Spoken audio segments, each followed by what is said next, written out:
Bidadi township ಅನ್ನ ವಿರೋಧಿಸಿ ರೈತರಿಂದ ರಕ್ತ ಚಳವಳಿ ನಡೆಸುವುದಕ್ಕೆ ಮುಂದಾಗ್ತಾ ಇದ್ದಾರೆ. ರಕ್ತ ಕೊಡ್ತೀವಿ, ಭೂಮಿ ಮಾತ್ರ ಕೊಡೋದಿಲ್ಲ ಅಂತ ಹೇಳಿ ಅನ್ನದಾತರು ಕಿಚ್ಚನ್ನ ಹೆಚ್ಚಿಸಿಕೊಳ್ತಾ ಇದ್ದಾರೆ. ಒಂದ್ ಕಡೆ ಟೌನ್ಶಿಪ್ ಮ್ಯಾಪ್ ಮೇಲೆ ರಕ್ತದ ಹನಿಯನ್ನ ಸುರಿಸಿ ಹೋರಾಟಕ್ಕೆ ಮುಂದಾಗ್ತಿದ್ದಾರೆ ಅಲ್ಲಿನ ರೈತರು. ರಕ್ತ ಬೇಕಾದ್ರೂ ಕೊಡ್ತೀವಿ, ಆದ್ರೆ ಬಿಡದಿಯನ್ನ ಮಾತ್ರ ಬಿಟ್ಕೊಡೋದಿಲ್ಲ ಅಂತ ಹೇಳಿ ಹಠಕ್ಕೆ ಬಿದ್ದಿದ್ದಾರೆ. ಬೈರಮಂಗಲ ಗ್ರಾಮದಲ್ಲಿ ಯೋಜನೆಯನ್ನ ವಿರೋಧಿಸಿ ಪ್ರತಿಭಟನೆಗೆ ಮುಂದಾಗ್ತಾ ಇದ್ದಾರೆ. ಮಹಿಳೆಯರು ರೈತರಿಂದ ರಕ್ತದ ಹನಿಯನ್ನ ಸುರಿಸಿ ಆಕ್ರೋಶವನ್ನ ವ್ಯಕ್ತಪಡಿಸ್ತಾ ಇದ್ದಾರೆ. ಟೌನ್ಶಿಪ್ ಮಾಡಬಾರ್ದು ಅನ್ನುವಂಥದ್ದು ಅಲ್ಲಿನ ರೈತರ ಅಳಲು. ಸೊ ಹಾಗಾಗಿ ರಕ್ತ ಬೇಕಾದ್ರೆ ಕೊಡ್ತೀವಿ, ಯಾವುದೇ ಕಾರಣಕ್ಕೂ ಟೌನ್ಶಿಪ್ ಅನ್ನು ಮಾಡೋದಕ್ಕೆ ನಾವು ಬಿಡೋದಿಲ್ಲ, ಬಿಡದಿಯನ್ನ ನಾವು ಬಿಟ್ಕೊಡೋದಕ್ಕೆ ಸಾಧ್ಯವೇ ಇಲ್ಲ. ನಮ್ಮ ಏನು ಜಮೀನಿದೆ, ನಮ್ಮದು ಏನಿದೆ, ನಾವು ವ್ಯವಸಾಯವನ್ನ ಏನ್ ಮಾಡ್ತಿದೀವಿ ಅದನ್ನ ಬಿಟ್ಕೊಡೋದಕ್ಕೆ ಸಾಧ್ಯವೇ ಇಲ್ಲ ಅಂತ ಹೇಳ್ತಿದ್ದಾರೆ.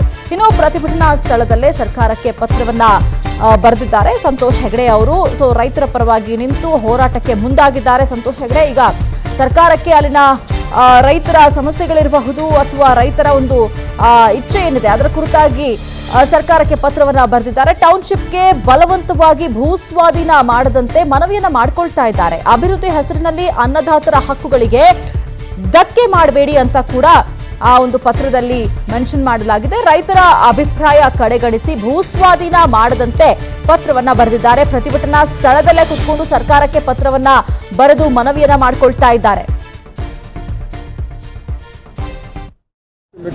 ರೈತರ ಹೋರಾಟ ಅಲ್ಲ, ರೈತರ ಕೆಲಸದಿಂದ ನಮಗೆ ಆಗುವಂಥ ಲಾಭ ಪಡೆಯುವಂಥ ಜನರ ಹೋರಾಟ ಇದು. ಅಂದರೆ ಸಂಪೂರ್ಣ ಸಮಾಜದ ಹೋರಾಟ. ಇದರಿಂದ ರೈತರಿಗೆ ಏನಾದರೂ ಕಷ್ಟ ಆದರೆ ಅದು ಖಂಡಿತ ಅದರ ಪ್ರತಿಫಲ ಖಂಡಿತವಾಗಿ ಇತರ ಜನರ ಮೇಲೆ ಕೂಡ ಬರ್ತದೆ ಸಮಯ ಹೋದಂಗೆ.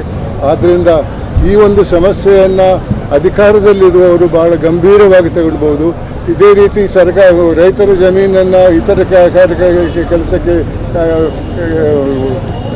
ಇದು ಮಾಡಿ ಫೋರ್ಸ್ ಮಾಡಿ ಅವರಿಂದ ತಗೊಂಡ್ರೆ ಮುಂದೆ ಅನ್ನ ಬರಕೆ ಸಾಧ್ಯವಿಲ್ಲ.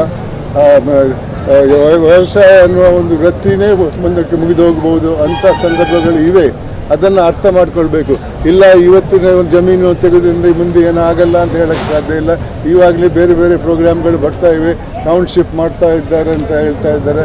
ಆ ಜಮೀನನ್ನು ಯಾರಿಂದ ತಗೊಳ್ತಾರೆ? ರೈತರಿಂದ ಮಾತ್ರ ತಗೊಳ್ತಾರೆ, ಹೊರತು ಇತರರಿಂದ ತಗೊಳ್ಳಲ್ಲ.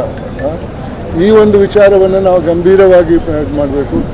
ಇವತ್ತು ಸರ್ಕಾರ ಖರೀದಿ ಮಾಡಿದಂಥ ಜಮೀನನ್ನು ಲೆಕ್ಕ ಹಾಕಿ ಅದೇ ರೀತಿ ಇತರ ಕಡೆ ಕೂಡ ಆಗ್ಬೋದು. ಒಂದು ಕಡೆ ಸುರಾದ್ರೆ ಮತ್ತು ಮೆಕ್ಕಿದ ಕಡೆ ಕೂಡ ಅದೇ ಟೌನ್ ಮಾಡುವ ಪ್ರಯತ್ನ ನಡೀತದೆ.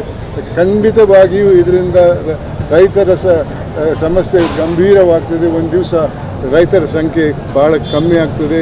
ಆದ್ದರಿಂದ ಊಟದ ಸಮಸ್ಯೆ ಕೂಡ ಜಾಸ್ತಿ ಆಗ್ತದೆ ಅನ್ನೋದನ್ನು ಅರ್ಥ ಮಾಡಿಕೊಳ್ಬೇಕು.